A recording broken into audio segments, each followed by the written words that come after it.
Alistair here with All Spa Repairs and the Hot Tub Shop. Today we're going to talk about rotationally molded hot tubs, or for short, a Roto Mold spa.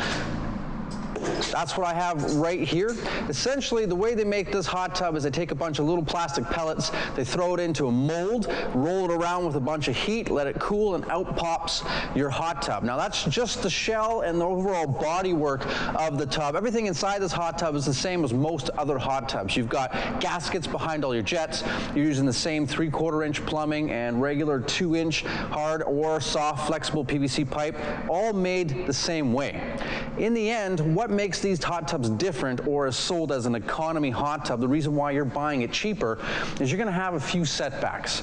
Number one, the plastic in this tub is going to heat and flex and move a lot more than you would get in a normal hot tub. Most hot tubs are manufactured with an acrylic sheet that is heated and vacuum molded and then covered with a fiberglass backing, which gives it lots of strength and structure, not a lot of movement.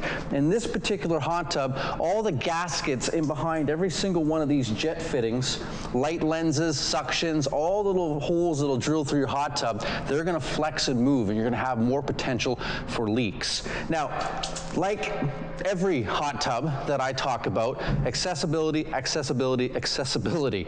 It doesn't really matter how you do the insulation, so long as it's not this. Half-pound expansion foam absorbs water, covers every single piece of plumbing, and when you have to deal with a problem in the future, it's a nightmare. This particular tub we brought from location, dug all the foam out to expose all the plumbing to find out where the leaks were. Start to finish, that's an entire day's work for two people.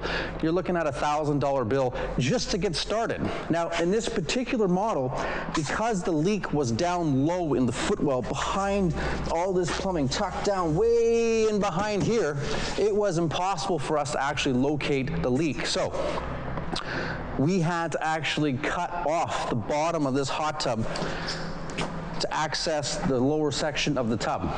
It's not the end of the world. I'm gonna have to redo the bottom of the hot tub with some pressure treated plywood to re-give it some structure, but that is one of the setbacks to a rotationally molded hot tub. Yes, you're getting a cheaper product, but in the end, when you start hitting that 10-year mark, you're gonna deal with all the same problems, if not a few more issues when it comes to making repairs. Okay, lastly, I'm gonna show you one of the only things that differs the structural design, and that is when these are popped out of the mold, it's never perfect. You're not going to get uniform thickness in the plastic all the way through. What happens is you get these heat spots where things tend to ripple and bubble, and then you can actually see wafer thin bits of plastic that can and do leak.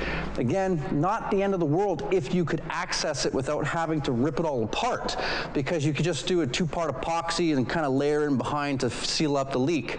Let's just take a quick peek over here. And down underneath, I will show you exactly what I'm talking about. Okay, here's a reference point of what I'm talking about. You can see quite clearly here, this is your plastic mold of the shell. And on the bottom area here, this has been overheated. And when they popped it out of the mold, nothing was as uniform as it was up here. So these areas here that you're seeing, that's actually light shining right through the hot tub. And this is all potential for leak issues. Now, in the event that it did leak, a 2-part epoxy putty would be spread over this area to seal it back up again. Not a difficult repair, but again, if this is all filled with foam and not accessible with a bottom base that's been cut off to make access to this area, it can become very, very tricky. In the end, accessibility, expansion foam, structural design of the overall hot tub is what's going to determine whether or not you've got a hot tub that you're going to keep for the next 25, 30 years, or in 10 years' time, you have thousands of dollars worth of repairs to look at.